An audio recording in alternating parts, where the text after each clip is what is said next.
The ink beneath her sleeve told a story that could have shattered everything anyone thought they knew about the quiet woman who restocked ammunition supplies at Camp Morrison's quartermaster depot.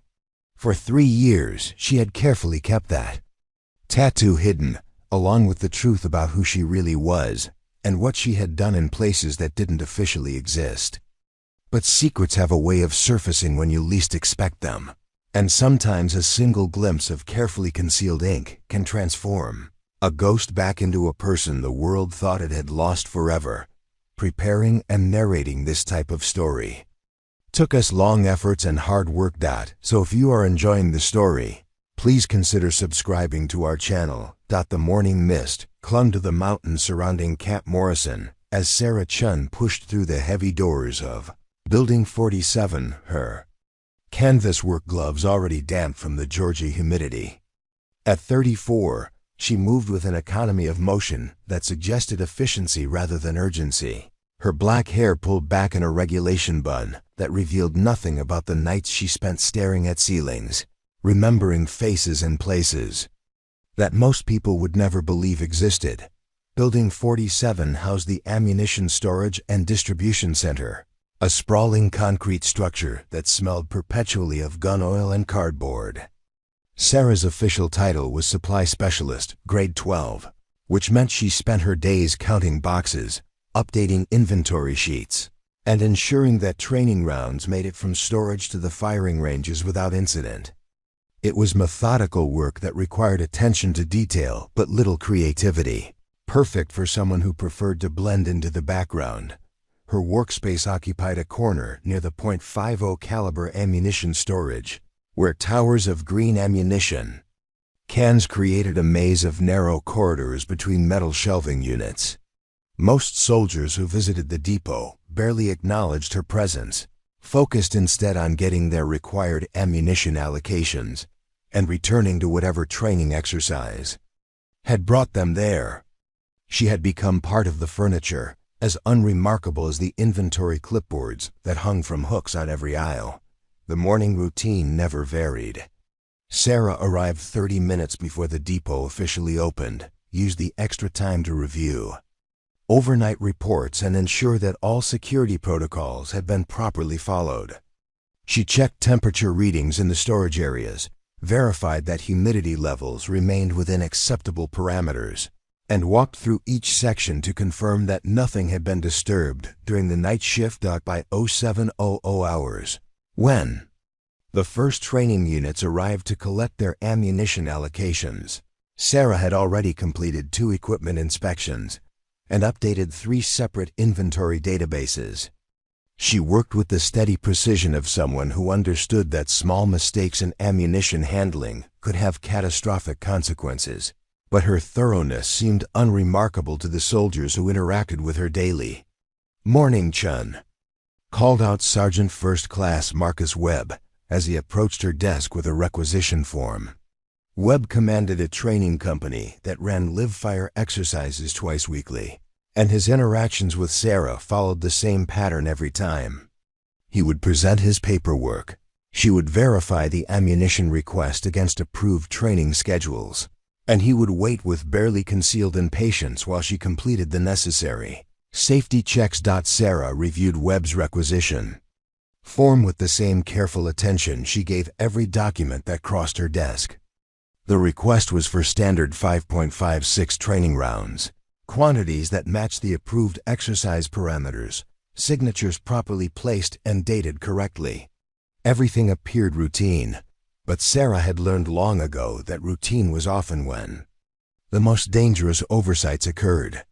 "Your unit strength shows 42 personnel," she said, scanning the form again. "But you're requesting ammunition for 45 soldiers. Can you clarify the discrepancy?" Webb glanced at his paperwork with annoyance. 3 soldiers joined us yesterday. Transfers from Fort Benning. The strength report hasn't been updated yet. Sarah made a note on the requisition form and processed the request, but not before verifying Webb's explanation against the daily personnel transfer reports that she reviewed each morning. The transfers checked out, but her instinct for thoroughness meant that she investigated every detail that seemed out of place, no matter how minor. As Webb collected his ammunition and departed, Sarah returned to the steady rhythm of inventory management. Boxes moved from storage to distribution, paperwork flowed through the proper channels, and safety protocols were maintained without exception. Her work required competence but not brilliance, dedication but not innovation. It was exactly the kind of position where someone could serve effectively while remaining essentially invisible. The depot's daily operations followed patterns that Sarah had memorized within her first month at Camp Morrison. Training units arrived in predictable waves throughout the morning, collected their ammunition allocations, and departed for the firing ranges. Administrative personnel stopped by to review inventory reports and ensure that consumption rates aligned with approved training budgets. Maintenance crews performed routine inspections of storage facilities and environmental control systems. Sarah interacted professionally with everyone who entered her domain, but these interactions rarely extended beyond the immediate requirements of ammunition distribution. She answered questions about availability and delivery schedules, provided guidance on proper handling procedures, and maintained the detailed records that military logistics demanded. Her responses were accurate and helpful, but never revealed anything about her background or experience beyond what appeared in her official personnel file. During quiet periods between ammunition requests, Sarah performed the detailed inventory reconciliation that kept the depot's records current. She counted boxes, verified lot numbers, and updated computer databases with information about consumption patterns and remaining stock levels. The work required sustained concentration and mathematical precision, skills that she applied with an attention to detail that impressed her supervisors, but never seemed remarkable to the soldiers who benefited from her thoroughness. Lunch breaks found Sarah eating alone in the depot's small break room, reviewing technical manuals related to ammunition storage and safety protocols.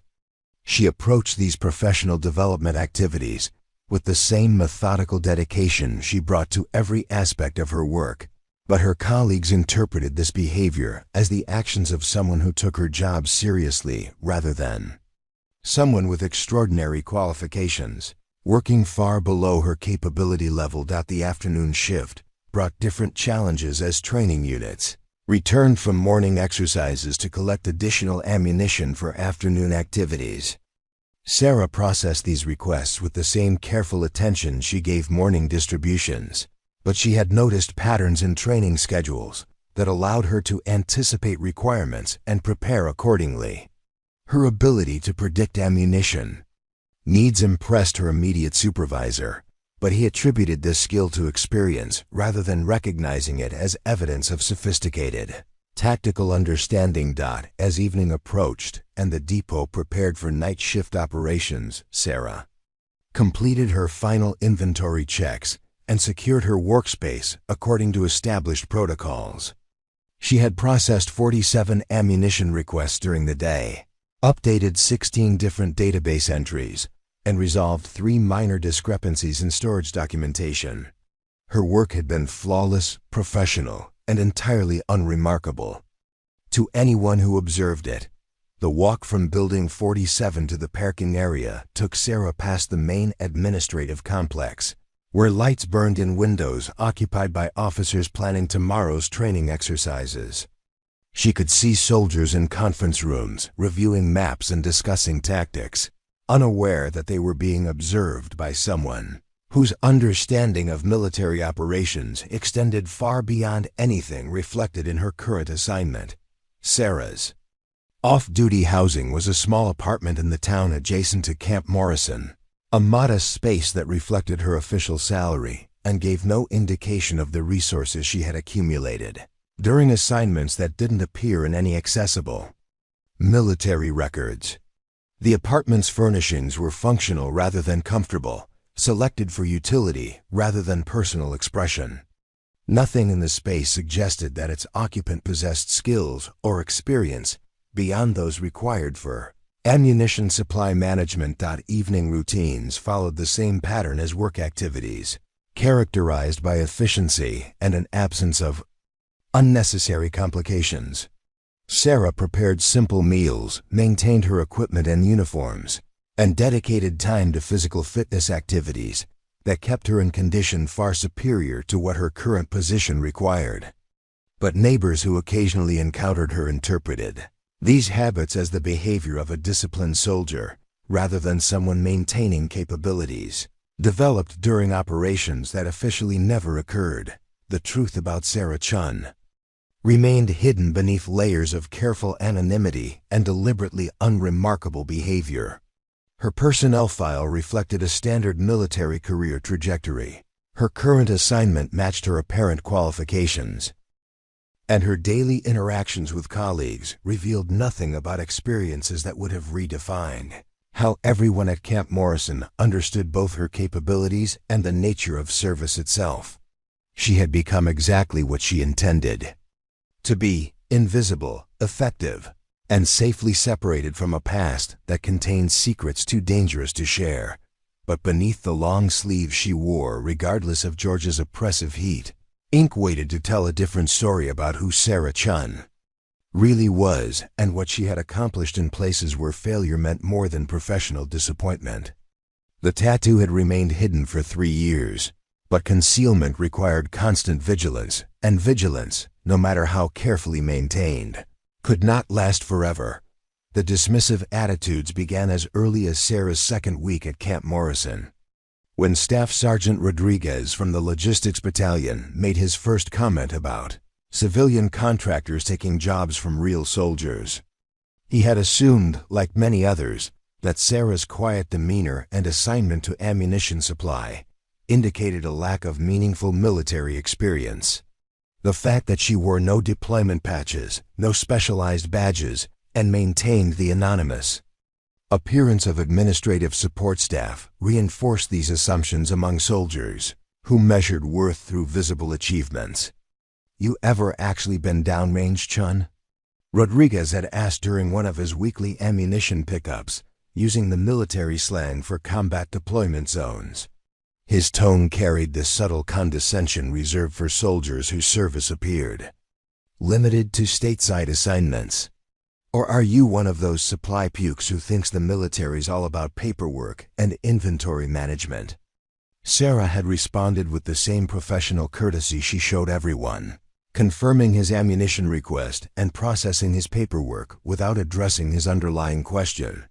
Her silence was interpreted as confirmation of his assumptions, rather than recognition that some questions were better left unanswered. Rodriguez departed satisfied that he had correctly assessed her background and capabilities. These interactions established a pattern that repeated itself with various soldiers throughout Sarah's assignment at Camp Morrison. Her colleagues developed a shared understanding that she represented the kind of rear echelon support personnel who enabled combat operations without participating in them. This perception was reinforced by her apparent contentment with routine inventory management and her lack of interest in discussing tactical subjects that dominated conversations among soldiers with operational experience. Lieutenant Jake Morrison, a recent graduate of the Infantry Officer Basic Course, epitomized the attitude that many junior officers displayed toward support personnel. Morrison commanded a rifle platoon that conducted weekly live-fire exercises, and his interactions with Sarah reflected his belief that ammunition supply required minimal expertise beyond basic organizational skills. "Must be nice having a job where the biggest risk is paperwork cuts," Morrison had commented while waiting for his ammunition allocation to be prepared. "Not like those of us who actually have to use this stuff under pressure." His statement was delivered with the casual superiority of someone who had never questioned whether the person managing his ammunition supply might possess more relevant experience than he did. Morrison's assumption that combat experience created a hierarchy of military value was shared by many soldiers at Camp Morrison. They viewed the ammunition depot as a necessary but unglamorous support function, staffed by personnel whose contributions were essential but unremarkable. Sarah's role in ensuring that training exercises proceeded safely and efficiently was acknowledged but not respected in the same way that direct combat positions commanded respect. The maintenance crew that serviced the depot's environmental control systems treated Sarah with polite indifference, assuming that her technical knowledge was limited to basic inventory procedures. When Sergeant Thompson noticed that humidity levels in one storage area had been trending upward over several days, he explained the situation to Sarah using terminology appropriate for someone with minimal understanding of environmental factors affecting ammunition storage. "See, what happens is that moisture can degrade propellant compounds over time," Thompson said, speaking slowly and gesturing toward the monitoring equipment. "It's pretty technical stuff, but basically we need to keep these readings within specific parameters or the ammunition becomes unreliable." Sarah nodded and thanked him for the explanation, maintaining the facade of someone learning new information rather than someone who understood ammunition storage requirements better than most people realized. Thompson left satisfied that he had educated a supply clerk about the complexities of his work, unaware that his audience possessed expertise that extended far beyond environmental monitoring. Even her immediate supervisor, Chief Warrant Officer Linda Hayes, operated under assumptions about Sarah's background that shaped their professional relationship. Hayes was a competent logistics officer with 15 years of experience in supply management, but she treated Sarah as a capable enlisted soldier whose potential was limited by her lack of advanced technical training. "You're doing solid work here, Chen," Hayes had said during Sarah's 6-month performance review. "Your attention to detail is exactly what we need in ammunition supply. Have you considered applying for the Advanced Logistics course at Fort Lee? It might open up opportunities for more challenging assignments." The suggestion that Sarah needed additional training to handle more complex responsibilities reflected Hayes's belief that ammunition supply represented the appropriate level of challenge for someone with Sarah's apparent qualifications. Hayes had no reason to suspect that her subordinate possessed training that surpassed anything offered in military logistics schools. The most revealing attitudes came from soldiers who had recently returned from deployments to combat zones. These veterans carried themselves with the confidence of people who had been tested under fire, and their interactions with support personnel often reflected their belief that deployment experience created fundamental differences between soldiers who had faced combat and those who had not.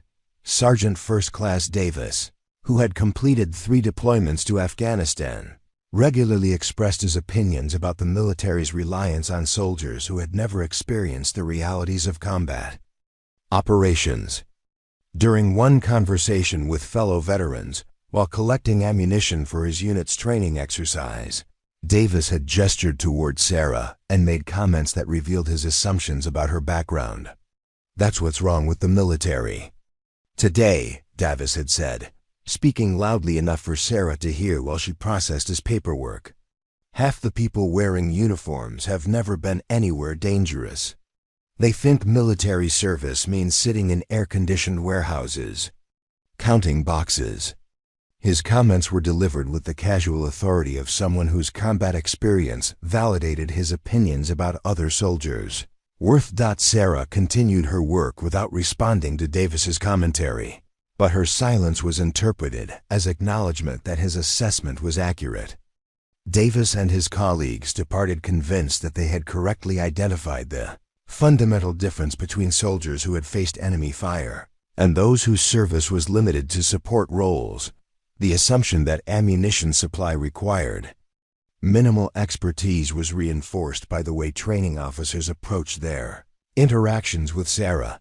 They typically arrived at the depot with predetermined ideas about what ammunition they needed, based on training plans developed without consulting the person responsible for managing ammunition inventory. Captain Williams, who commanded a heavy weapons company, exemplified this approach during his monthly coordination meetings with depot personnel. Williams would present detailed ammunition requirements based on his training objectives, then wait for confirmation that his requests could be fulfilled. He rarely asked for Sarah's input about ammunition selection or questioned whether alternative approaches might better serve his training goals. "We need 500 rounds of linked 7.62 for machine gun training," Williams would announce, treating the request as a simple logistical transaction rather than an opportunity to benefit from expert guidance. His assumption that ammunition supply involved no tactical expertise meant that he never considered that Sarah might offer insights that could improve his training effectiveness. These patterns of interaction created an environment where Sarah's competence was acknowledged within narrow parameters, while her broader capabilities remained invisible. Soldiers appreciated her reliability and attention to detail, but they never questioned whether her skills extended beyond inventory management.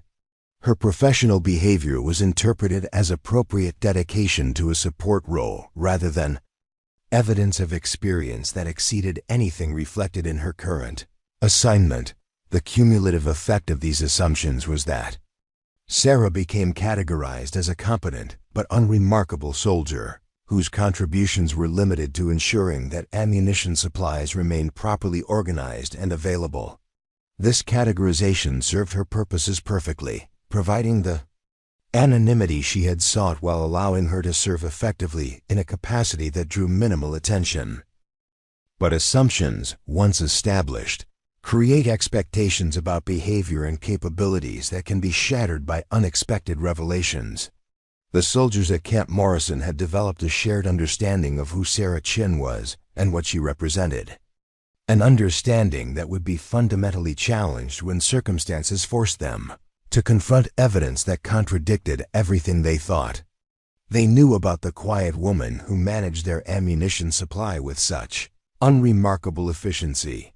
The first crack in Sarah's carefully maintained facade appeared during a routine ammunition inspection that should have been straightforward, but revealed knowledge that raised quiet questions among the few people observant enough to notice.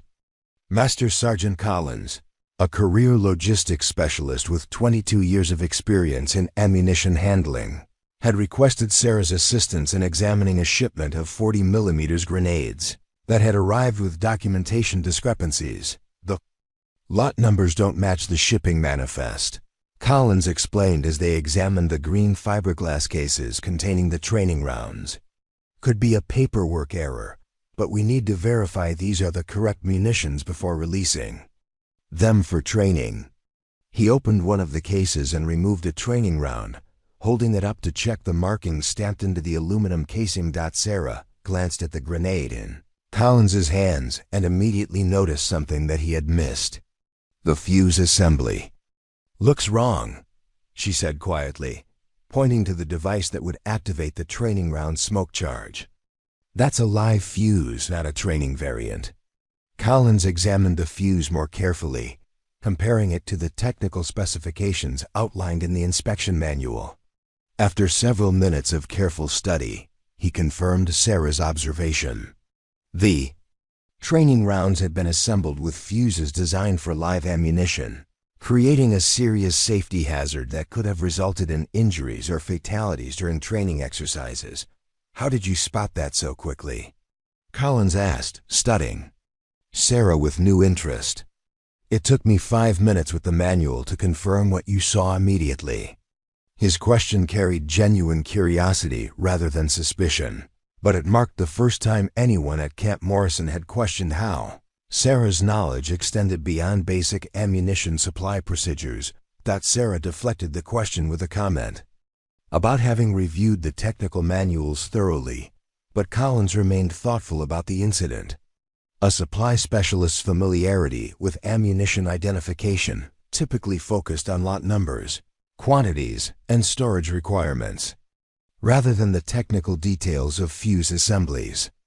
Sarah's immediate recognition of a safety problem that he had nearly missed suggested expertise that exceeded what her position required. The second incident occurred 3 weeks later during a night shift when Sarah was completing routine inventory.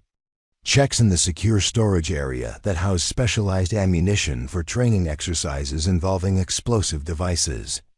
Corporal Martinez, who was responsible for physical security during overnight hours, noticed that Sarah was working without the additional lighting that most people required for detailed inventory. Work in the dimly lit storage facility. You want me to turn on the overhead lights? Martinez offered as he observed Sarah moving efficiently between storage racks, reading lot numbers and updating inventory sheets using only the minimal illumination provided by emergency lighting systems. Most people need better visibility for that kind of detailed work. Sarah looked up from her clipboard, suddenly aware that her ability to work effectively in low-light conditions might seem unusual to someone whose training was limited to basic security procedures. "The emergency lighting is adequate," she replied. But Martinez had already noticed that she was completing inventory tasks as efficiently as personnel who worked with full illumination. Martinez mentioned the observation to his squad leader the following morning, noting that Sarah seemed unusually comfortable working in conditions that challenged most people's ability to read small print and distinguish between similar-looking items. The comment was made casually, without suggesting any particular significance, but it added to a growing collection of small inconsistencies that careful observers were beginning to notice. The most significant hint came during a training exercise that required coordination between multiple units and created higher than normal ammunition demands at the depot. Captain Reynolds, who commanded the exercise, had miscalculated ammunition requirements and needed additional supplies delivered to a remote training area within a compressed timeline. "We need 300 rounds of 5.56 and 100 rounds of 7.62 delivered to grid 347,629 within 2 hours. Reynolds explained to Sarah, providing coordinates for the delivery location. "Can your transportation section handle that timeline?" Sarah glanced at the coordinates Reynolds had provided and immediately recognized that the location posed logistical challenges that he hadn't considered. "That grid is accessible only by the maintenance road that crosses Willow Creek," she said. "The bridge has a weight restriction that won't accommodate our standard ammunition transport vehicles." Reynolds checked his map, confirming that Sarah was correct about the location and infrastructure limitations. "How do you know about the bridge restrictions?" he asked. "That information isn't included in the standard depot references." The question caught Sarah off guard because her knowledge of local terrain features extended far beyond what someone in ammunition supply should possess. Her familiarity with transportation routes, infrastructure limitations, and tactical considerations reflected experience that couldn't be explained by her current assignment or apparent background. "I've reviewed the local area maps extensively," Sarah explained, but her response didn't fully account for the detailed knowledge she had demonstrated. Reynolds accepted her explanation and adjusted his ammunition delivery requirements, but he remained curious about how a supply specialist had acquired such comprehensive understanding of local tactical geography. Word of Sarah's unexpected expertise began circulating among officers who worked closely with the ammunition depot. Her ability to identify problems that others missed, combined with knowledge that exceeded normal expectations for support personnel, created informal discussions about her background and qualifications. Lieutenant Colonel Patterson, who supervised training operations that relied heavily on ammunition depot support, mentioned these observations during a staff meeting focused on improving logistical efficiency. "Chen in ammunition supply has been identifying issues that we've been missing," Patterson noted. "She caught a safety problem with fuse assemblies that could have caused serious injuries, and she knows more about local transportation infrastructure than most of our operations staff." The comments were intended as recognition of good performance, rather than investigation of unusual capabilities, but they contributed to growing awareness that Sarah possessed qualifications that weren't reflected in her current assignment. Officers began paying closer attention to her recommendations and seeking her input on logistical questions that extended beyond basic ammunition supply. The most telling incident occurred when Sergeant Major Thompson, the senior enlisted advisor for the entire base, visited the ammunition depot to review security procedures and noticed Sarah's workspace organization. Thompson had 30 years of military experience and had observed thousands of soldiers in various assignments, giving him an instinctive ability to recognize competence levels that exceeded position requirements. Sarah's workspace reflected organizational principles that Thompson associated with personnel who had operated in environments where efficiency could determine survival outcomes. Her equipment was arranged for immediate access under adverse conditions. Her documentation was organized to remain functional if normal systems failed, and her procedures incorporated redundancies that suggested experience with situations where single points of failure could have catastrophic consequences. You set up your workspace like someone who's operated under field conditions where mistakes had serious consequences, Thompson observed, examining the systematic arrangement of tools, references, and safety equipment that Sarah maintained. That's unusual for someone whose experience is limited to stateside assignments. Sarah's response was professionally appropriate, but didn't address the underlying implication of Thompson's observation. Her workspace organization reflected habits developed during operations where attention to detail could mean the difference between mission success and disaster, but explaining this would have required revelations about assignments that didn't appear in any accessible records. Thompson departed without pursuing his observation further, but he made mental notes about Sarah's capabilities that would become significant when future events forced him to reconsider everything. He thought he knew about the quiet supply specialist who managed ammunition with such remarkable competence. These accumulating hints created a pattern that suggested Sarah's background included experiences that weren't reflected in her current assignment. The soldiers who worked most closely with her began developing unofficial respect for expertise that they couldn't fully explain, while maintaining the assumption that her apparent qualifications matched her actual capabilities. The truth remained hidden, but cracks were beginning to appear in the facade that had kept her secrets safe for 3 years.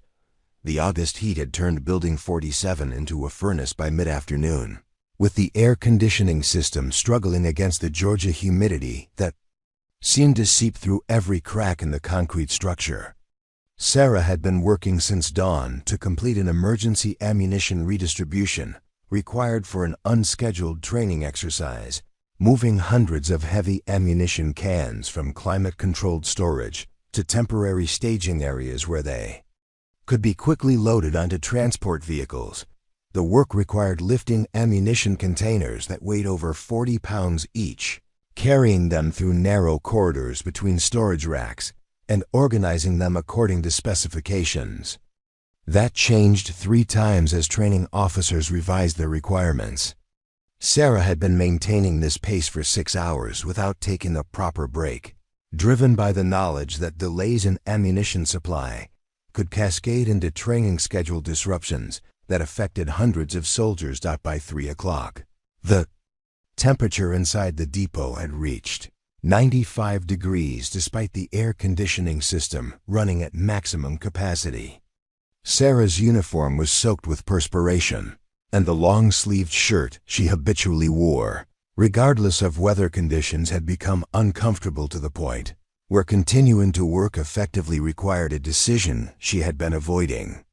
For 3 years, Staff Sergeant Elena Vasquez from the military police battalion had arrived to collect ammunition for a convoy security training exercise when she noticed Sarah struggling with the heat while maintaining her usual professional efficiency. Vasquez commanded a squad that conducted regular training with the ammunition depot, and she had developed respect for Sarah's reliability and attention to detail over the course of multiple interactions.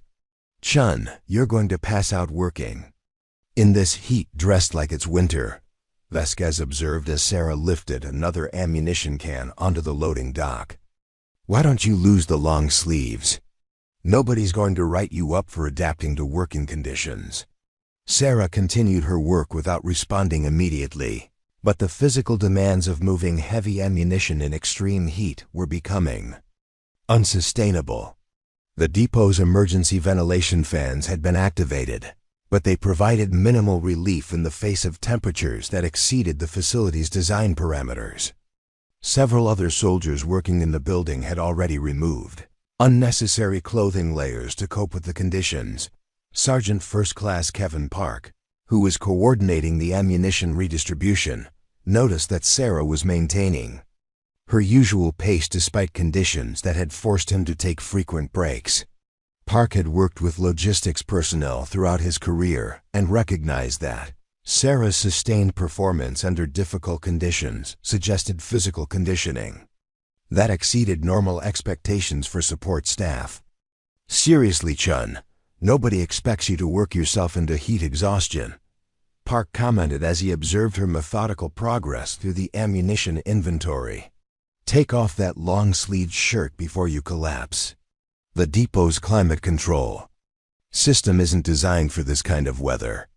The decision came when Sarah realized that continuing to work in the oppressive heat while maintaining her usual efficiency would likely result in mistakes that could compromise ammunition safety or training schedules. The long-sleeved shirt that had concealed her secrets for 3 years was becoming a liability that threatened her ability to perform her duties effectively. Without ceremony or explanation, Sarah unbuttoned the long-sleeved shirt and removed it, revealing the dark green t-shirt underneath and, for the first time since arriving at Camp Morrison, the tattoo that covered most of her left forearm. The design was immediately recognizable as military in nature, but unlike anything that Park or Vasquez had seen in their combined 25 years of service, the tattoo depicted a stylized raven in flight, its wings spread across Sarah's forearm, in intricate black detail that suggested professional artistry. But it was the text beneath the raven that caused both soldiers to stop what they were doing and stare. In precise military lettering, the tattoo read Shadow 6, followed by coordinates that meant nothing to casual observers, but carried specific significance for anyone familiar with classified operation designations. "What unit is Shadow 6? Vasquez asked, her voice carrying a mixture of curiosity and confusion. She had extensive experience with military unit designations and had never encountered anything that matched the marking on Sarah's arm. "I've never seen that designation in any current unit structure." Sarah realized immediately that her decision to remove the long-sleeved shirt had exposed information that would fundamentally change her situation at Camp Morrison. The tattoo represented connections to operations that officially didn't exist, and people who were officially dead, including herself. Her response needed to deflect attention without providing information that could lead to dangerous discoveries. "It's an old unit designation," Sarah replied, pulling the long-sleeved shirt back on despite the oppressive heat. Nothing current or significant, but the damage had been done. Both Park and Vasquez had seen enough to recognize that the tattoo represented something beyond normal military service, and their curiosity had been activated by the mystery of a unit designation that neither of them could identify. Park pulled out his smartphone and began searching military databases for references to Shadow 6, while Vasquez examined her memory of special operations unit designations that she had encountered during her military police training. Neither search produced immediate results, but their attempts to identify the unit created the first formal investigation into Sarah's background. Since her assignment to Camp Morrison, the coordinates under the unit designation, Park observed, studying his phone screen, they don't match any known military installation or training area in the United States. These coordinates are somewhere in Central Asia, maybe Afghanistan or Pakistan. The geographic reference created additional questions about Sarah's background that couldn't be answered through normal personnel records.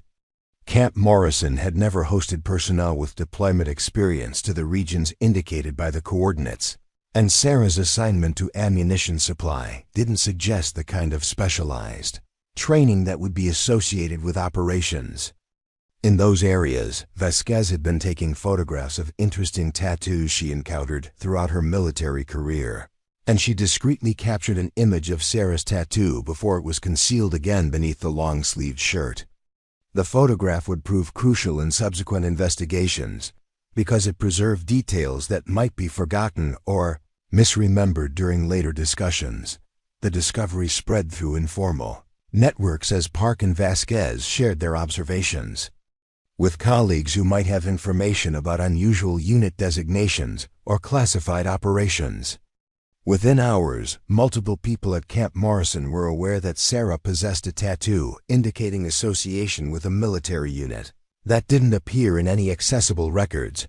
Chief Warrant Officer Hayes, Sarah's immediate supervisor, received reports about the tattoo discovery through official channels when Park included the information in his daily activity report. Hayes had supervised Sarah for 3 years without observing anything that suggested connections to specialized or classified operations, making the tattoo revelation particularly surprising. "Chen, I need to ask you about the unit designation on your tattoo," Hayes said during a private conversation in her office. "Shadow 6 doesn't appear in any personnel records I can access, and the coordinates suggest operations outside normal training areas. Can you provide clarification about your previous assignments?" Sarah's response was carefully measured to provide minimal information while satisfying immediate curiosity. She confirmed that Shadow 6 represented a previous assignment that had been classified for security reasons, but declined to provide details that weren't available through normal personnel channels. Her explanation satisfied official requirements while creating additional questions about the nature of her classified experience. The tattoo revelation marked the end of Sarah's anonymity at Camp Morrison and the beginning of investigations that would eventually uncover truths about her background that challenged every assumption her colleagues had made about her capabilities and experience. The simple act of removing a long-sleeved shirt in response to extreme heat had transformed a carefully maintained secret into a mystery that demanded resolution. Word of the discovery reached officers throughout the base command structure as reports filtered upward through normal channels and informal networks. The quiet supply specialist who had been invisible for 3 years had suddenly become the subject of intense curiosity and formal investigation, setting in motion events that would reveal truths about her identity that exceeded anything her colleagues could have imagined. The investigation began within hours of Vasquez's photograph circulating through unofficial channels at Camp Morrison. Sergeant First Class Park had forwarded the image to contacts at Fort Bragg and Fort Campbell, hoping that personnel with special operations experience might recognize the Shadow 6 designation. His initial queries produced responses that were more troubling than enlightening. "Never seen anything like it," replied Master Sergeant Collins from the 75th Ranger Regiment. "The Raven symbol doesn't match any unit insignia in our database, and Shadow 6 isn't a designation that appears in any Special Operations Command structure I'm familiar with." Collins had 20 years of experience with elite units and access to classification levels that covered most specialized military operations. The coordinates beneath the Raven symbol prompted additional research that raised more questions than it answered. Captain Williams, who had been drawn into the investigation through his regular interactions with the ammunition depot, used military mapping software to identify the precise location indicated by the numbers on Sarah's tattoo. These coordinates placed the location in the mountains of eastern Afghanistan, near the Pakistani border. Williams reported to the growing group of officers who had become interested in the mystery. "But it's not near any known forward operating base or combat outpost. The area is completely isolated, and according to our maps, there's nothing there that would require military operations." Lieutenant Colonel Patterson, who supervised training operations at Camp Morrison, decided that the investigation required official attention when informal inquiries failed to produce satisfactory explanations.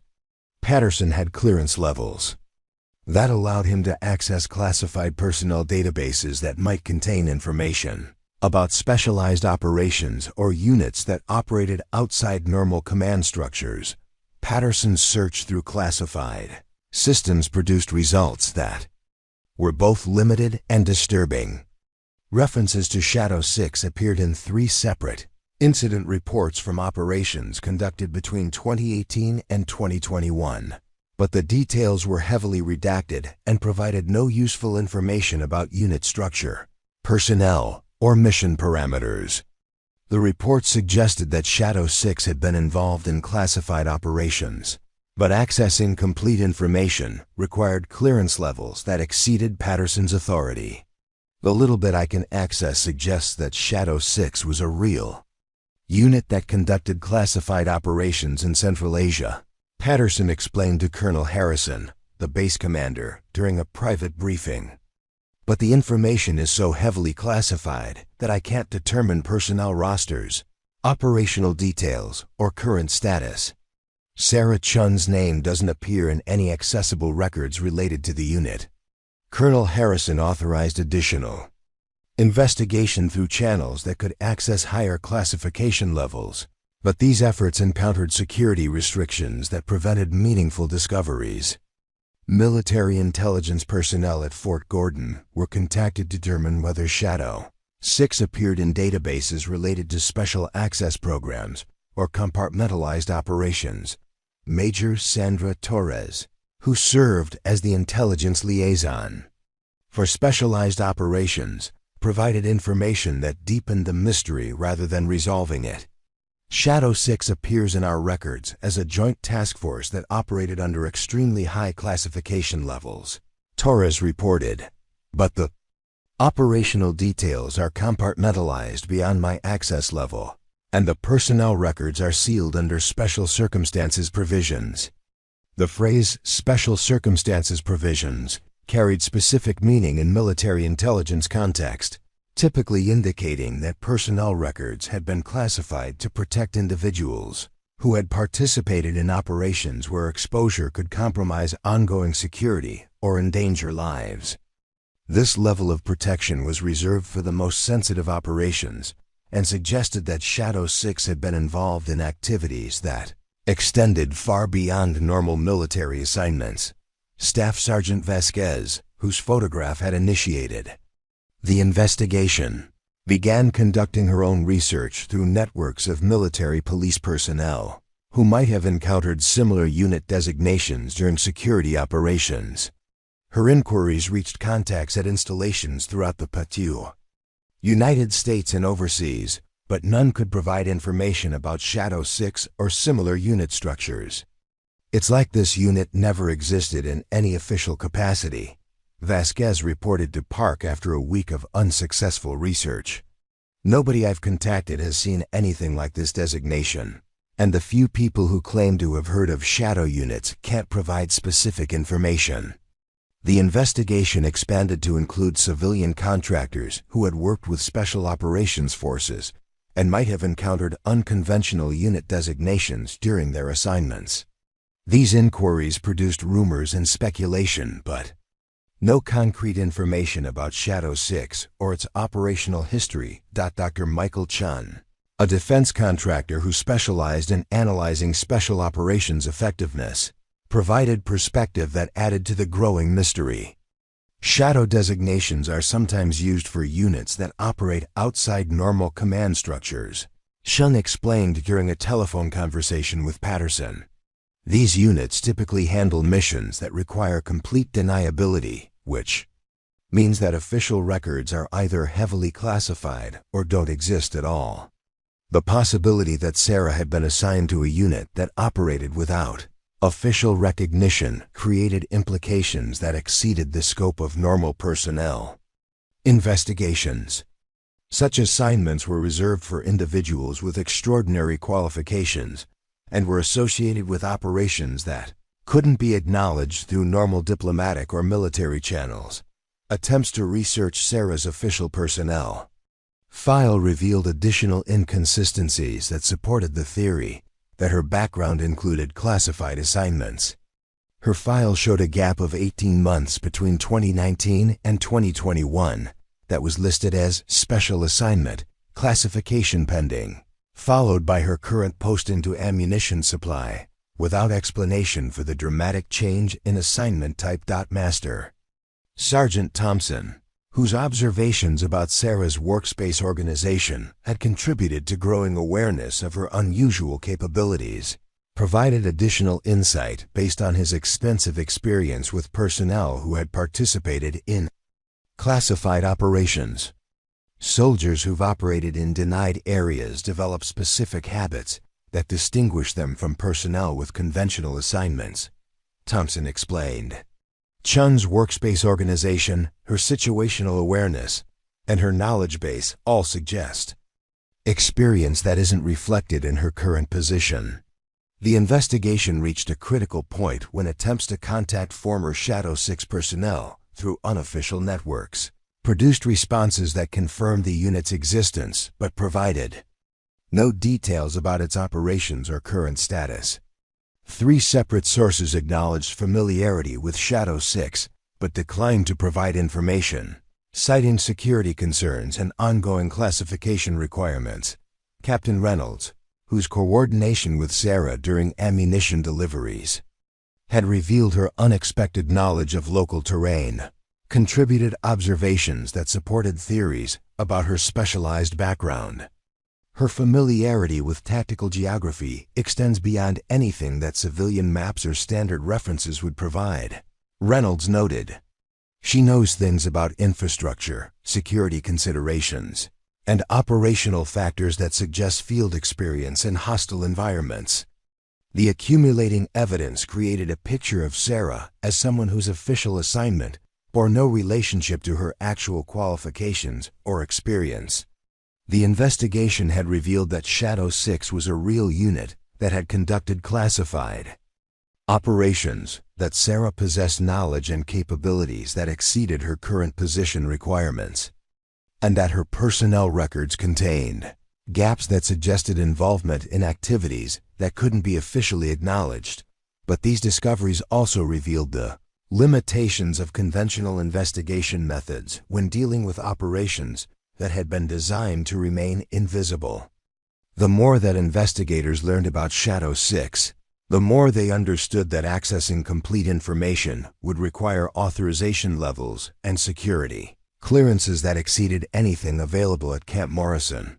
The investigation had reached the point where continuing required decisions about whether to pursue answers that might be beyond their authority to obtain, and whether those answers might reveal truths about Sarah Chen that would fundamentally change how everyone at the base understood both her background and the nature of the service she had chosen to perform in anonymity. The breakthrough came when Colonel Harrison authorized a request through special channels that reached the Joint Special Operations Command at Fort Bragg within 48 hours. A secure communication arrived at Camp Morrison that contained information requiring immediate attention from the base's senior leadership. The message was brief but carried implications that transformed the investigation from curiosity into official concern. Shadow 6 was a joint task force that operated under Special Access Program authorization from 2018 to 2021, the communication stated. Unit conducted deep reconnaissance and direct action missions in denied areas of Central Asia. Operational details remain classified. Personnel records sealed under national security provisions. Request immediate contact with subject individual for verification and debriefing. The message was signed by Brigadier General Patricia Stone, who commanded Special Operations Personnel Recovery Programs and whose involvement indicated that Sarah's case had implications extending far beyond routine personnel inquiries. Harrison realized that the quiet supply specialist in Building 47 represented a mystery that required handling by people with authority and clearance levels that exceeded anything available at His installation within 6 hours of receiving the communication. A helicopter landed at Camp Morrison carrying 2 passengers whose arrival created immediate security protocols, normally reserved for visiting general officers. The passengers were Colonel Marcus Webb from Joint Special Operations Command and Dr. Jennifer Liu, a psychologist who specialized in personnel recovery from classified operations. Colonel Webb's first action was to request a private meeting with Colonel Harrison and his senior staff, during which he provided background information about Shadow 6 that explained why Sarah's presence at Camp Morrison had triggered high-level attention. Shadow 6 was a 12-person team that conducted operations in areas where conventional military forces couldn't operate. Webb explained to the assembled officers. Their mission was to gather intelligence and conduct direct action against high-value targets in regions where official military presence would create diplomatic complications. The team had been composed of personnel selected from special operations forces throughout the military, chosen for their ability to operate independently in hostile territory for extended periods without logistical support. Their operations required skills that extended far beyond conventional special operations training, including languages, cultural knowledge, and technical expertise that allowed them to blend into local populations while completing objectives that couldn't be acknowledged officially. The coordinates on Chen's tattoo marked the location of Shadow 6's final mission, Webb continued. The team was inserted into the mountains of eastern Afghanistan in March 2021 to eliminate a high-value target who was coordinating attacks against coalition forces from a location that couldn't be reached through conventional operations. The mission had been planned as a 2-week operation with extraction scheduled after objective completion, but communications with Shadow 6 had been lost 4 days after insertion.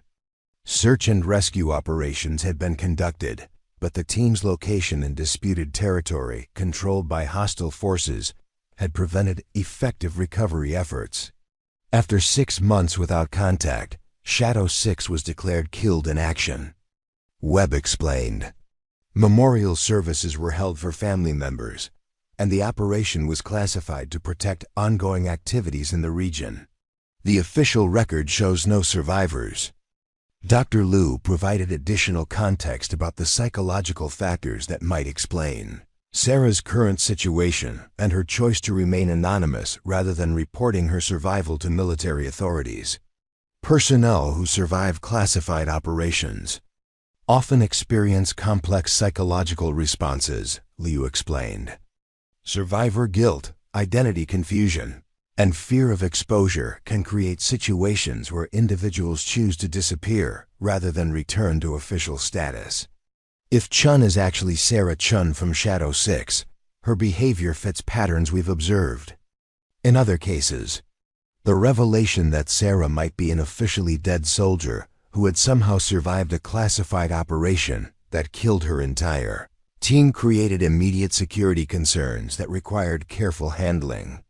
Her presence at Camp Morrison without official recognition represented a potential compromise of classified information and ongoing operations. Colonel Harrison authorized immediate but discreet surveillance of Sarah while Webb and Liu prepared for direct contact. The approach required delicate handling because forcing revelation of classified information could create legal complications that extended beyond military jurisdiction. Sarah's first indication that her situation had changed came when Chief Warrant Officer Hayes informed her that she was being temporarily reassigned to administrative duties, pending a routine security review. The explanation was professionally delivered, but didn't disguise the fact that her access to ammunition storage and handling had been suspended. "Is this related to questions about my tattoo?" Sarah asked, recognizing that the timing of the administrative action couldn't be coincidental. Her voice remained calm, but Hayes detected undertones that suggested Sarah understood the significance of recent events. "I can't discuss the details," Hayes replied. "But you're requested to report to Building 12 at 1400 hours for an administrative Interview. Colonel Webb from Fort Bragg will be conducting the session. Sarah recognized that Colonel Webb's involvement indicated that her situation had escalated beyond local investigation. Personnel from Joint Special Operations Command didn't travel to remote installations for routine administrative matters, and their presence suggested that her identity had been confirmed through channels that exceeded anything available at Camp Morrison. The walk to Building 12 gave Sarah time to consider options that had been available to her for 3 years, but that she had avoided because they required revelations she wasn't prepared to make. Returning to official status would mean acknowledging survival of an operation that had officially never occurred and explaining 3 years of unauthorized absence from military service, building 12 housed administrative offices that were rarely used for sensitive meetings, but security personnel had prepared the conference room with equipment that indicated the interview would be recorded and classified at levels that exceeded normal personnel discussions. Colonel Webb was waiting when Sarah arrived, accompanied by Dr. Liu and a court reporter, whose presence indicated that the session would create official records that might be used in subsequent proceedings. Webb's demeanor was professional but carried undertones of recognition that suggested he knew exactly who Sarah was and what her survival represented. "Please state your name and service number for the record," Webb began, following protocols that were designed to establish official identity for classified personnel recovery procedures. Sarah understood that providing the requested information would end 3 years of anonymity and transform her from a supply specialist into someone whose survival would require explanations about classified operations and decisions that had kept her hidden from military authorities. Staff Sergeant Sarah Chen, service number 123456789. She replied, using the official designation that hadn't been spoken aloud since 2021, formerly assigned to Joint Task Force Shadow 6 under Special Access Program authorization. Webb nodded, confirming that Sarah's identity matched personnel records that had been classified since her unit's presumed destruction. "Sergeant Chen, you've been listed as killed in action since September 2021. Your presence here requires explanation about the circumstances of your survival and your failure to report to military authorities." Sarah's response would determine whether her 3 years of chosen anonymity would be followed by official recognition of her survival or legal proceedings related to unauthorized absence from classified duty. The quiet supply specialist who had managed ammunition with such unremarkable efficiency was about to become someone whose survival challenged official records and whose explanations would reveal truths about operations that were supposed to remain forever hidden. The moment had arrived when secrets that had been protected by anonymity would be exposed through official channels that would transform Sarah's carefully constructed invisibility into the kind of attention she had spent 3 years avoiding. The transformation began within minutes of Colonel Webb's session, with Sarah concluding. Word traveled through Camp Morrison's communication networks with the speed that only military installations could achieve when extraordinary news required immediate dissemination to personnel who needed to understand changed circumstances. Staff Sergeant Rodriguez, who had questioned Sarah's deployment experience during his first weeks at the ammunition depot, received the information through his company commander's briefing to senior enlisted personnel. The revelation that the quiet supply specialist he had dismissed as a supply puke was actually a survivor of classified special operations that had officially killed her entire team created an immediate crisis of recognition that challenged everything he thought he understood about military service. Chen was Shadow 6? Rodriguez asked his first sergeant, struggling to reconcile the woman who had processed his ammunition requests with professional efficiency with someone whose survival represented accomplishment that exceeded anything in his own service record. The same Chen who's been managing our ammunition supply for 3 years? The first sergeant confirmed the information while emphasizing that details about Shadow 6 operations remained classified beyond their clearance levels, but the basic facts were sufficient to transform Rodriguez's understanding of the person he had interacted with dozens of times without recognizing her. Extraordinary background. Rodriguez's first action was to visit Building 47, where Sarah had returned to her usual workspace following the administrative interview. His approach was markedly different from any previous interaction, characterized by the formal respect typically reserved for senior officers or decorated veterans. Preparing and narrating this type of story took us long efforts and hard work. So, if you are enjoying the story, please consider subscribing to our channel.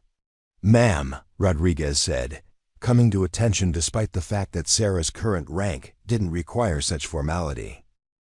I owe you a sincere apology for comments I made about your experience and qualifications. I spoke from ignorance about things I didn't understand.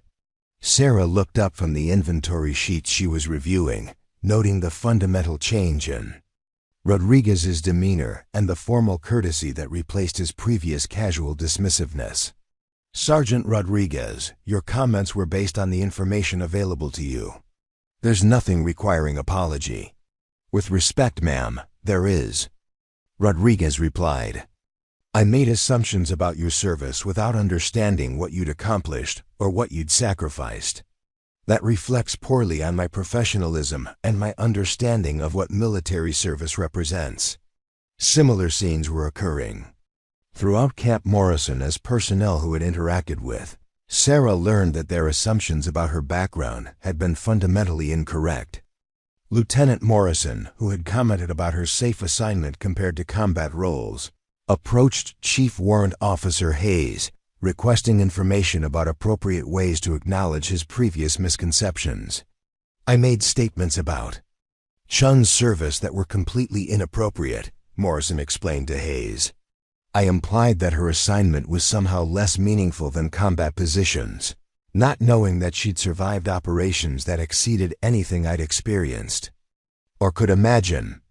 Hayes, who was still processing the revelation that her subordinate had qualifications that exceeded her own extensive logistics experience, provided guidance about maintaining professional relationships while acknowledging changed understanding of Sarah's background. The appropriate response is to continue treating Sergeant Chen with the same professional respect you'd show any competent soldier, Hayes advised. Her background doesn't change her current assignment or the work that needs to be accomplished. But the practical effect of the revelation was that Sarah's interactions with personnel throughout the base were transformed by knowledge that she had survived circumstances that challenged their understanding of what military service could require. Soldiers who had barely acknowledged her presence began approaching her with the deference typically reserved for personnel whose achievements exceeded normal expectations. Captain Williams, who had never questioned Sarah's knowledge because he had never considered that ammunition supply might involve tactical expertise, requested a private meeting to discuss operational planning for his heavy weapons company. Ma'am, I understand that your background includes experience that might be relevant to training effectiveness, Williams said, using formal address that contrasted sharply with his previous casual interactions. I'd appreciate any insights you might offer about ammunition selection and employment techniques that could improve our training outcomes. Sarah recognized that Williams's request represented acknowledgement that her expertise extended beyond inventory management, but she was uncomfortable with the implication that her current assignment should be subordinated to her previous qualifications. Captain Williams, my current responsibilities are in ammunition supply, Sarah replied. I'm happy to provide technical assistance within that scope, but my background doesn't change the nature of my assignment or the importance of maintaining proper ammunition storage and distribution procedures. The response demonstrated Sarah's commitment to her chosen role while acknowledging Williams's recognition of her broader capabilities. But the exchange illustrated how revelation of her background had created expectations that extended beyond her current position's requirements. Master Sergeant Thompson, whose observations about Sarah's workspace organization had contributed to growing awareness of her unusual capabilities, approached her with acknowledgement that his assessment had been accurate but incomplete. "Ma'am, I recognize that your procedures reflected field experience, but I didn't understand the extent or nature of that experience," Thompson said. "Your organizational methods reflect training and operations that exceed anything in my background." Thompson's statement carried weight because his 30 years of military experience provided credibility for his assessment of Sarah's capabilities. His acknowledgement that her methods exceeded his own understanding created validation for other personnel who had noticed but not understood the significance of her professional approaches. The most meaningful transformation occurred when Sergeant First Class Davis, who had criticized support personnel for lacking combat experience, sought Sarah out to provide acknowledgement that went beyond simple apology. "Ma'am, I made statements about support personnel that reflected my ignorance about the nature of service and sacrifice," Davis said, his voice carrying the weight of genuine recognition. "My combat deployments don't compare to what you survived. And my comments about the value of different military assignments were inappropriate and uninformed." Sarah appreciated Davis's acknowledgement, but remained focused on the principle that all military assignments contributed to mission accomplishment, regardless of their visibility or recognition. "Sergeant Davis, every soldier's contribution matters," Sarah replied. "Your deployments and service are valuable regardless of comparisons to other assignments. Military effectiveness depends on everyone performing their duties competently, not on hierarchy based on assignment types." The conversation illustrated how Sarah's revelation had created opportunities for broader discussions about the nature of military service and the value of contributions that might not receive public recognition. Colonel Harrison, who had authorized the investigation that revealed Sarah's identity, visited Building 47 to provide official acknowledgement of her service while emphasizing that her current assignment remained important and valued. "Sergeant Chen, your background represents extraordinary service to our nation," Harrison said during a brief ceremony attended by senior personnel from throughout the base. "Your survival and continued service demonstrate commitment that exceeds normal expectations, and your choice to serve in your current capacity reflects values that embody the best traditions of military service." The ceremony was deliberately low-key to respect Sarah's preference for privacy, but it provided official recognition that her survival and service deserved acknowledgement from the military community that had unknowingly benefited from her expertise.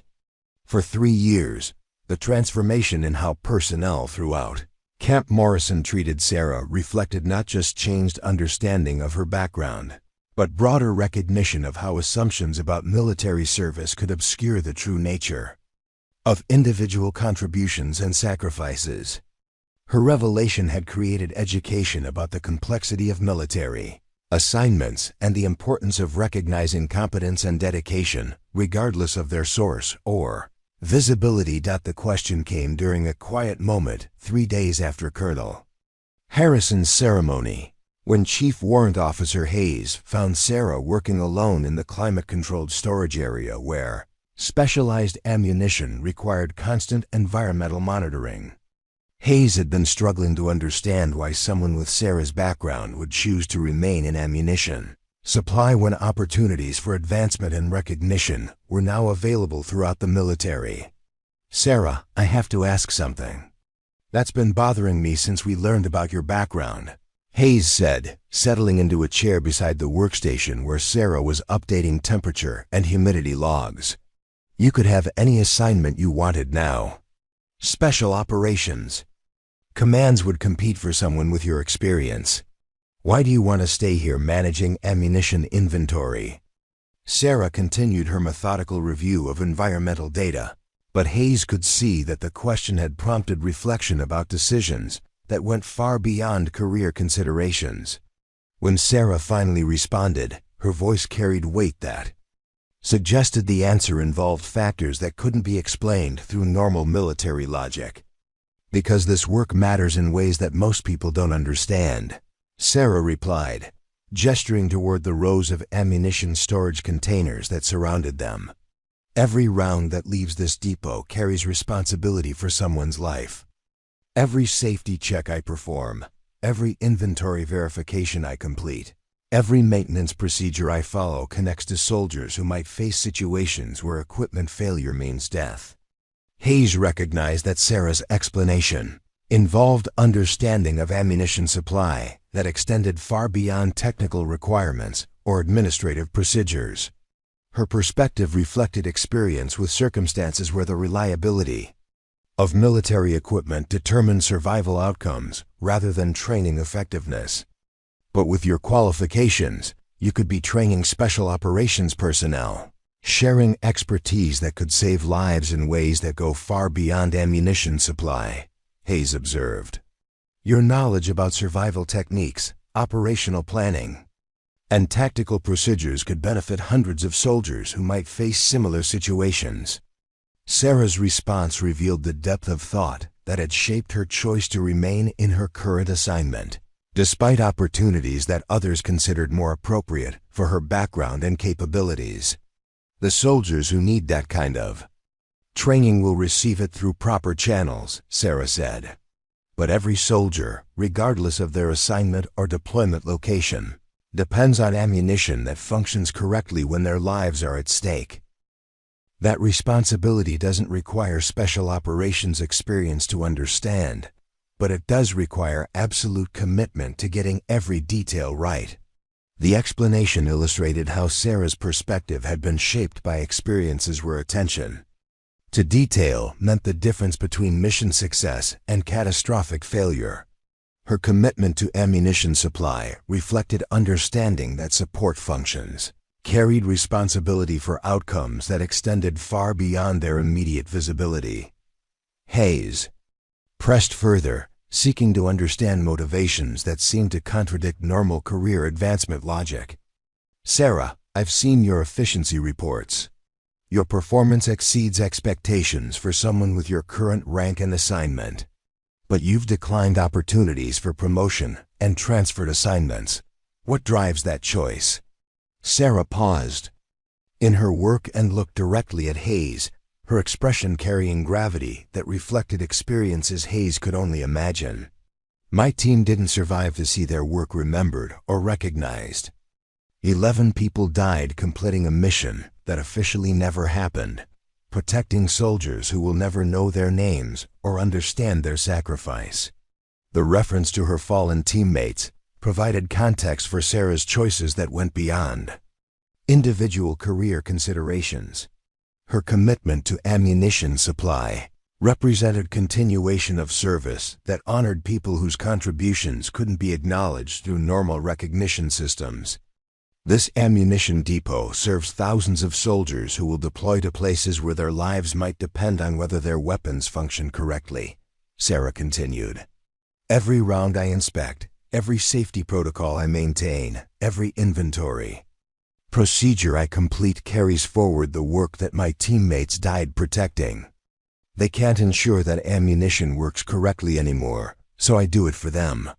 Hayes began to understand that Sarah's assignment to ammunition supply wasn't random placement or career stagnation, but deliberate choice to serve in a capacity where her dedication could honor teammates whose service couldn't be officially recognized. The soldiers who train with ammunition from this depot don't need to know about Shadow 6 or classified operations, Sarah explained.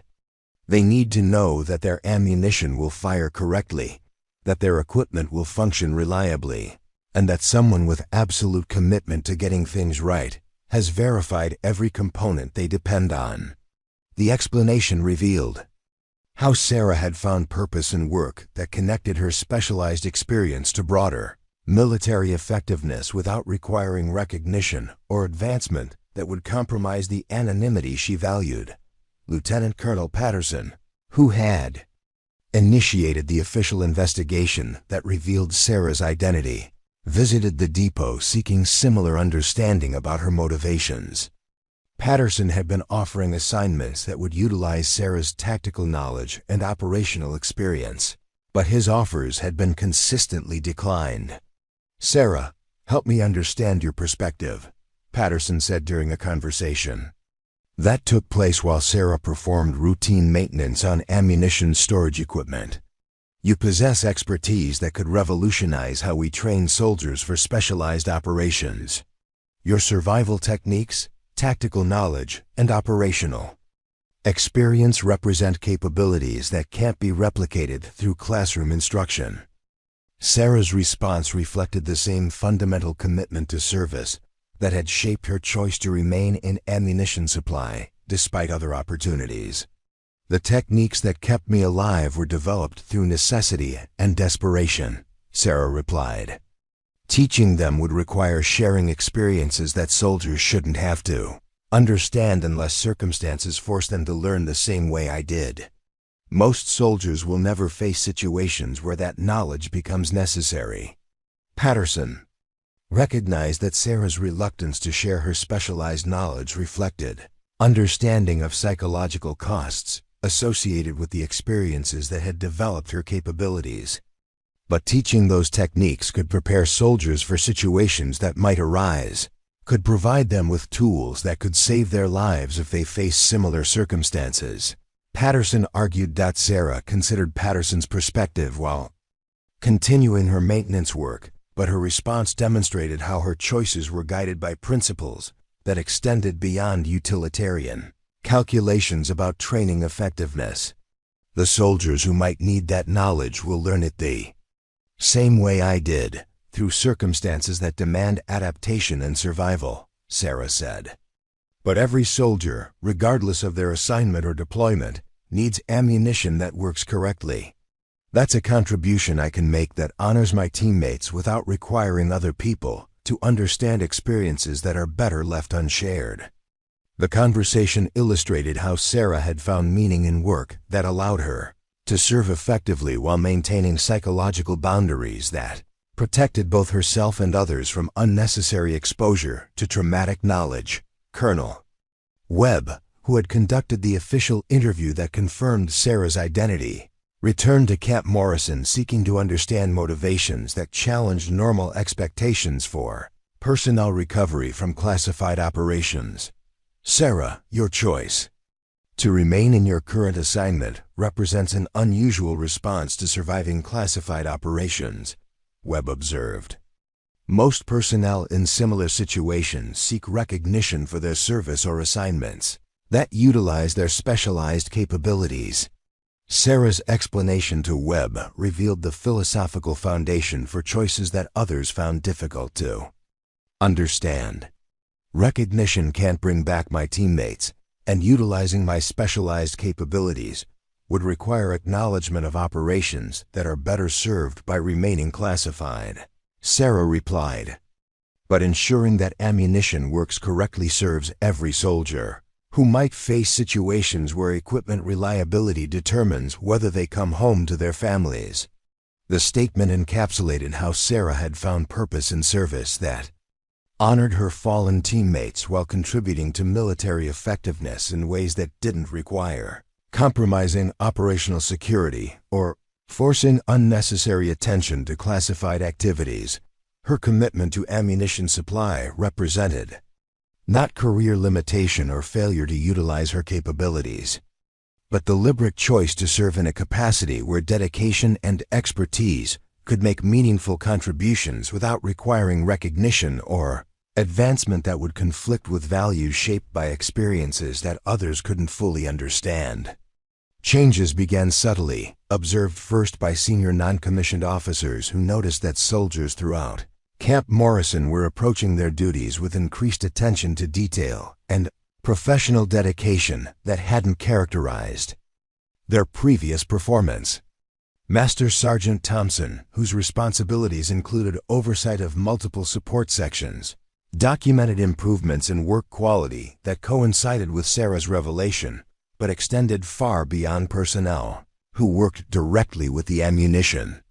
Depot. Private Johnson, a motor pool mechanic who had never interacted directly with Sarah, began conducting vehicle maintenance with methodical precision that impressed his supervisors and reflected understanding that Equipment reliability could determine mission success in ways that extended beyond immediate training requirements. Johnson's section chief noted that the young soldier had begun treating every maintenance procedure as if lives depended on his work. "I've been thinking about what that sergeant in ammunition supply went through," Johnson explained when his supervisor questioned the dramatic improvement in his performance. "If someone with her background chooses to stay in a support role because she understands how important it is, maybe I've been thinking about my job wrong. Maybe every bolt I tighten and every system I inspect matters more than I realized." The perspective represented fundamental shift in how Johnson understood the connection between support functions and operational effectiveness. His improved performance influenced other mechanics in the motor pool, who began approaching their work with similar dedication and attention to detail. Sergeant Martinez, who supervised the communications section, observed comparable changes among personnel who maintained radio equipment and network infrastructure that enabled training exercises and operational communications.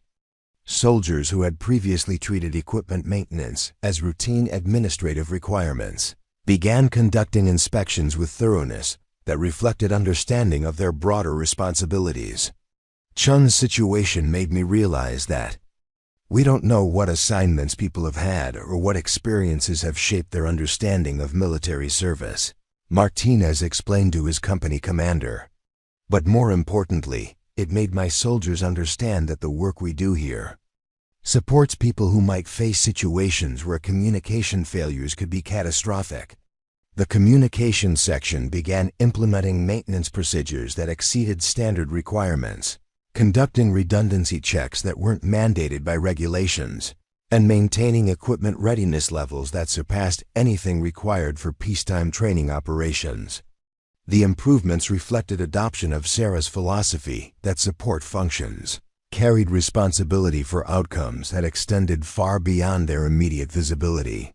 Captain Reynolds, whose coordination with Sarah during ammunition deliveries had revealed her unexpected expertise, began incorporating her approach to logistics planning into his own operational procedures. Reynolds had observed that Sarah's methods involved anticipating potential complications and developing contingency plans that weren't required by standard procedures, but could prevent failures in adverse conditions. I started asking myself what Chen would consider when planning ammunition deliveries, Reynolds explained to fellow officers during a planning session for a complex training exercise. "She thinks about infrastructure limitations, weather factors, security considerations, and backup procedures that aren't covered in our standard operating procedures. That approach has improved our reliability and reduced problems that we used to accept as unavoidable." Reynolds' adoption of Sarah's planning methodology influenced other logistics officers, who began incorporating similar approaches into their own operations. The result was improvement in training exercise effectiveness and reduction in equipment failures that had previously been attributed to normal operational challenges. The transformation extended beyond technical improvements to encompass changes in how personnel throughout Camp Morrison understood the relationship between individual performance and collective mission accomplishment. Staff Sergeant Davis, whose previous comments about support personnel had reflected limited understanding of service complexity, became an advocate for recognizing contributions that weren't visible through normal performance metrics. Chen's revelation taught me that competence and dedication can exist in forms that don't match our expectations, Davis told soldiers in his squad during a professional development session. "We need to respect people's work based on the quality of what they accomplish, not on assumptions about their background or the visibility of their assignments." Davis began conducting leadership training that emphasized the importance of recognizing excellence regardless of its source and avoiding assumptions about personnel capabilities based on current assignments or apparent qualifications. His approach influenced other non-commissioned officers who adopted similar perspectives in their own leadership development activities, The ripple effect reached administrative personnel who had observed Sarah's methodical approach to documentation and record-keeping. Corporal Williams, who managed personnel files and administrative records, began applying similar attention to detail in her own work after recognizing that Sarah's precision reflected understanding of how small errors could create significant problems. I realized that the way Chen handles ammunition records isn't just about following procedures, Williams explained to her supervisor. It's about understanding that mistakes in documentation can affect people's safety and mission effectiveness. That understanding should apply to everything we do, not just ammunition supply. Williams's improved performance influenced other administrative personnel, who began treating record-keeping and documentation with increased seriousness and professional dedication. The improvements reduced errors that had previously created delays and complications in personnel management and training coordination. Lieutenant Morrison, whose previous comments about safe assignments had revealed his limited understanding of service complexity, began using Sarah's example in leadership training sessions that emphasized the importance of understanding individual contributions within broader military effectiveness. Real leadership requires recognizing that people's value isn't determined by the visibility of their assignments or the recognition they receive, Morrison told officer candidates during a professional development course. Some of the most important work in the military is performed by people whose contributions are essential but invisible. Morrison's changed perspective influenced other junior officers who began approaching personnel management with increased appreciation for diverse forms of competence and service. The result was improved morale among support personnel, who felt more valued and better understood by their leaders. The transformation encompassed changes in how training exercises were planned and conducted, with increased emphasis on logistics, reliability, and equipment maintenance that reflected understanding of how support functions affected operational effectiveness. Exercise planners began incorporating contingency procedures that weren't required by standard protocols but could prevent failures in adverse conditions.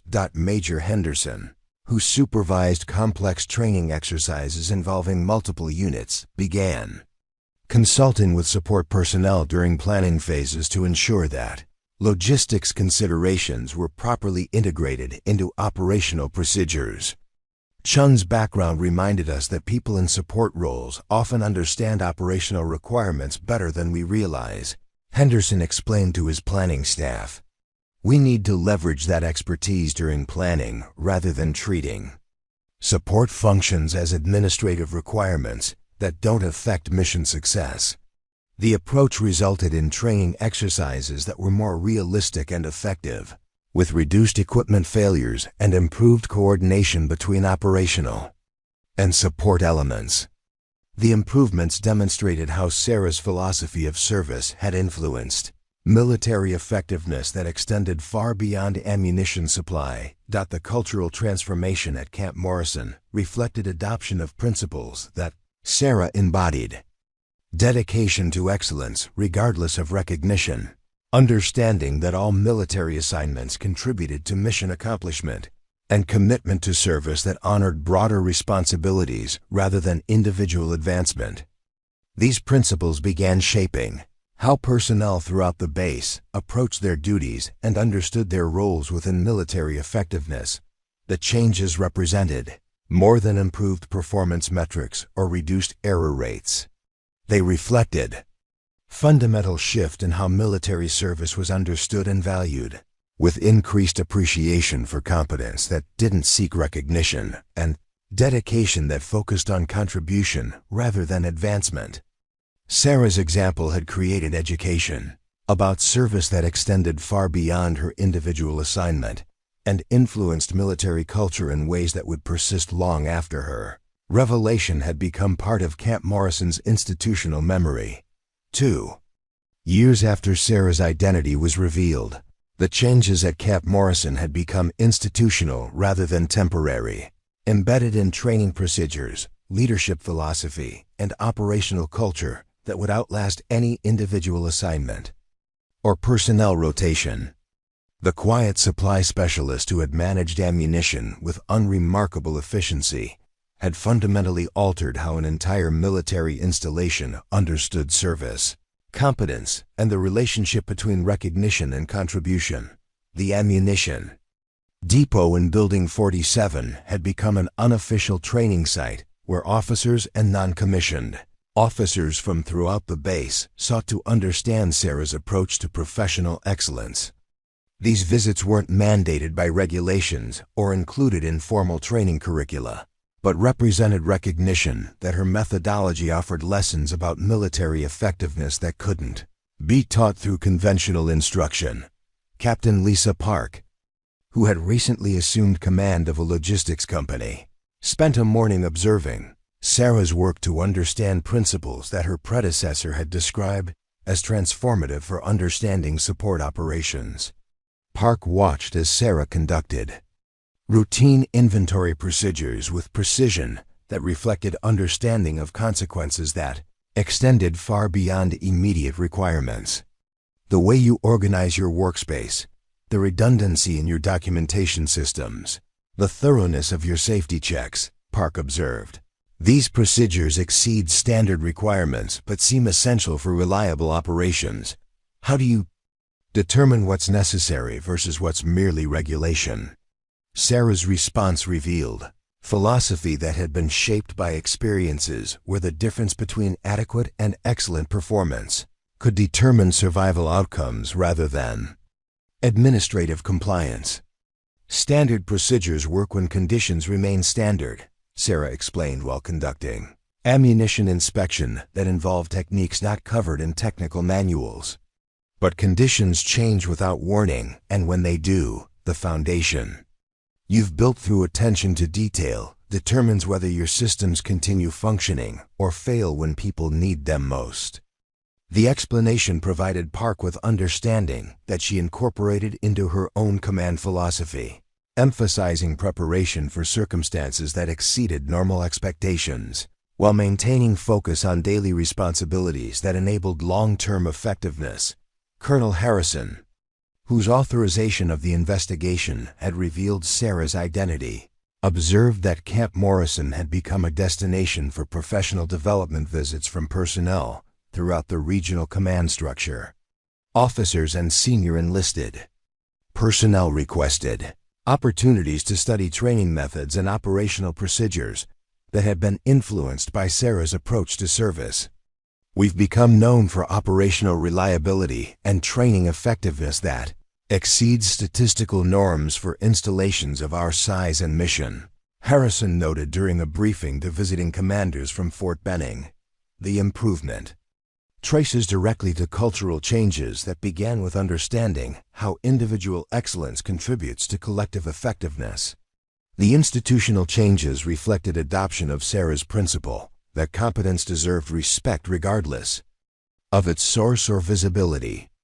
Personnel throughout the base had learned to recognize expertise based on performance rather than position, creating an environment where knowledge was valued over hierarchy and contribution was appreciated more than recognition. Master Sergeant Thompson, who had identified the significance of Sarah's workspace organization 2 years earlier, had developed professional development curricula that incorporated lessons learned from observing her methods. Thompson's training emphasized attention to detail that anticipated adverse conditions and preparation procedures that exceeded minimum requirements. Chen demonstrated that military effectiveness depends on people who understand that their work matters beyond immediate visibility. Thompson explained to a group of senior enlisted personnel from multiple installations that understanding creates performance standards that improve overall readiness and operational reliability. Thompson's curricula had been adopted by training facilities throughout the region, spreading Sarah's influence to military installations where her name was unknown, but her philosophy shaped how soldiers understood their responsibilities and approached their duties. The most significant legacy appeared in personnel who had been directly influenced by Sarah's example and carried her principles to subsequent assignments throughout the military. Lieutenant Morrison, whose understanding of leadership had been transformed by recognition of his assumptions about service hierarchy, had been promoted and assigned to train officer candidates at Fort Benning.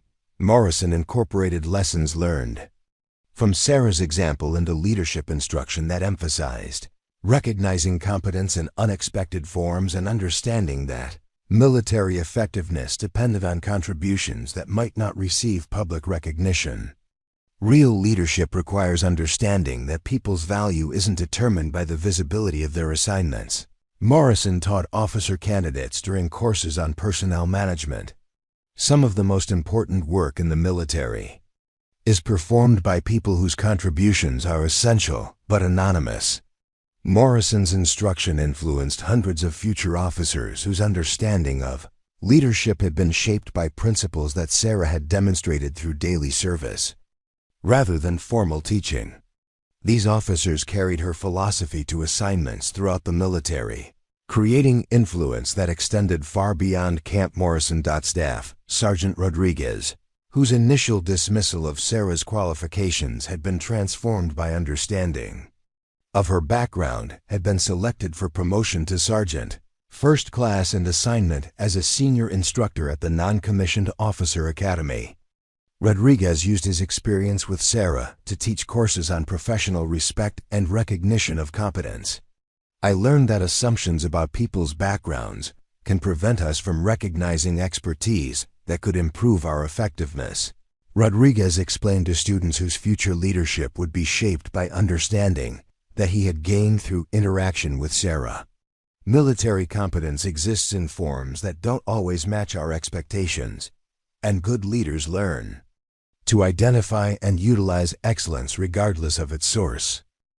Rodriguez's instruction reached thousands of non-commissioned officers, whose leadership approach was influenced by lessons that traced back to Sarah's example, creating exponential multiplication of her influence throughout military culture. Dr. Jennifer Liu, the psychologist who had participated in confirming Sarah's identity, had developed research programs that studied her case as an example of how individuals could find meaning and purpose in service that prioritized contribution over recognition. Liu's research was being used to understand factors that contributed to long-term military retention and effectiveness. Chen represents a model of service that prioritizes mission accomplishment over personal advancement, Liu noted in research that was influencing military personnel policies. Her approach demonstrates how individual commitment to excellence creates institutional effectiveness that exceeds what's achievable through conventional motivation systems. Liu's research was contributing to policy development that emphasized creating conditions where personnel could serve according to principles that Sarah had demonstrated, focusing on contribution rather than advancement and competence rather than recognition. Sarah herself continued working in Building 47, managing ammunition supply with the same methodical precision that had characterized her service before her identity was revealed. Her daily routine remained unchanged despite opportunities for reassignment and advancement that were now available to her. The ammunition depot continued serving thousands of soldiers whose training depended on equipment that functioned correctly, when their lives might depend on reliable performance. Sarah's commitment to ensuring that every round met specifications and every safety protocol was maintained reflected ongoing dedication to service that honored teammates who could no longer contribute to military effectiveness. That her tattoo remained visible during summer months when Georgia heat required practical uniform modifications, but the raven and coordinates had become symbols of service philosophy rather than mysterious markings that prompted investigation. Personnel throughout Camp Morrison understood that the tattoo represented commitment to excellence and dedication to responsibilities that extended beyond individual recognition. The legacy of Shadow 6 lived on through Sarah's daily work and through the influence that her example had created throughout military culture. 11 soldiers who had died in classified operations that officially never occurred continued contributing to military effectiveness through knowledge and principles that Sarah had preserved and shared through her approach to service. Some heroes were remembered through monuments and medals that documented their achievements for public recognition. Others were remembered through daily dedication that influenced countless people who never learned their names but benefited from their sacrifice. Sarah had chosen the latter form of remembrance, ensuring that her teammates' contributions lived on through service that prioritized mission accomplishment over personal recognition. The quiet woman who managed ammunition supply in Building 47 had demonstrated that true heroism wasn't measured by recognition received, but by contribution made.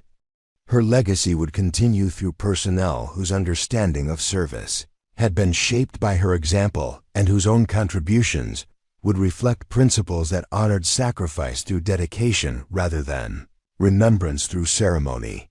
Military effectiveness depended on people who understood that their work mattered beyond immediate visibility, who approached their duties with commitment that anticipated circumstances where excellence determined outcomes that extended far beyond administrative compliance.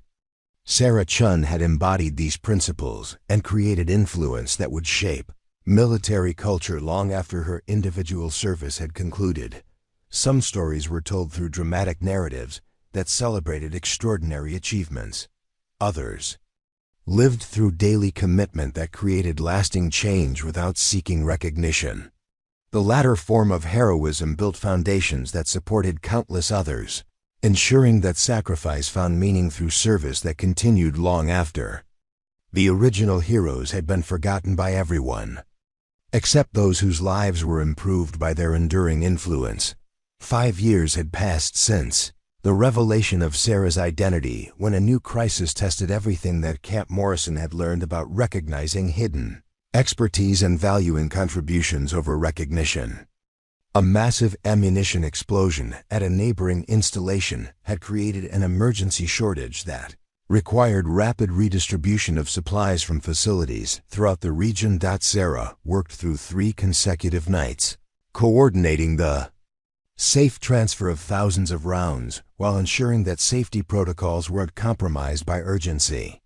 Her methodical approach prevented accidents that could have compounded the disaster, and her knowledge of ammunition compatibility ensured that units received supplies that matched their operational requirements. As dawn broke on the 4th day, Colonel Harrison found Sarah completing final inventory checks in Building 47, her uniform showing the effects of sustained work, but her focus remaining absolute.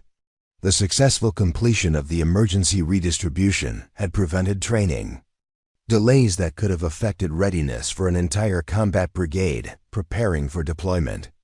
Sarah, I need you to know that your work over the past few days prevented a crisis that could have had national security implications, Harrison said, his voice carrying the weight of recognition that extended far beyond normal performance appreciation. But I also know that's not why you did it. Sarah looked up from the ammunition log she was updating, her expression carrying the quiet satisfaction of someone whose work had served its intended purpose. The soldiers who needed this ammunition don't need to know about Shadow 6 or classified operations, she replied. They need to know that their equipment will function correctly when their lives depend on it. The response encapsulated everything that Sarah's presence at Camp Morrison had taught about service, dedication, and the relationship between individual excellence and collective effectiveness. Her commitment to ensuring that ammunition worked correctly had prevented failures that could have affected thousands of soldiers, but her satisfaction came from contribution rather than recognition. Colonel Harrison departed, leaving Sarah to continue the work that had defined her service for 8 years. The ammunition depot hummed with its usual morning activity as soldiers arrived to collect training supplies, most unaware that the quiet woman managing their requests had spent the previous days preventing a crisis that could have disrupted operations throughout the military. Sarah Chen, formerly of Joint Task Force Shadow 6, currently of Building 47 ammunition supply, continued her methodical work with the same precision that had characterized every day of her service. Her teammates' sacrifice lived on through dedication that ensured other soldiers would have the tools they needed to complete their missions and return home safely. The legacy of hidden heroism continued through daily service that prioritized mission accomplishment over personal recognition, demonstrating that some forms of greatness were measured not by monuments erected, but by lives protected through quiet excellence that never sought acknowledgement. Stories like Sarah's remind us that extraordinary courage often wears ordinary clothes, and that true heroes might be working right beside us, asking for nothing more than the opportunity to serve with purpose. If this story moved you, if it changed how you think about the people around you who serve quietly without recognition, then it's done what Sarah would have wanted. It's an honored sacrifice through understanding. Hit that subscribe button to join our community of people who believe that every story of hidden heroism deserves to be told. Ring the notification bell so you never miss stories that reveal the extraordinary courage hiding in plain sight. And in the comments below, tell us about someone in your life who serves others without seeking recognition, because everyone deserves to have their quiet heroism acknowledged. Until next time, remember to look beyond the surface. You never know what incredible story the person next to you might be carrying in silence.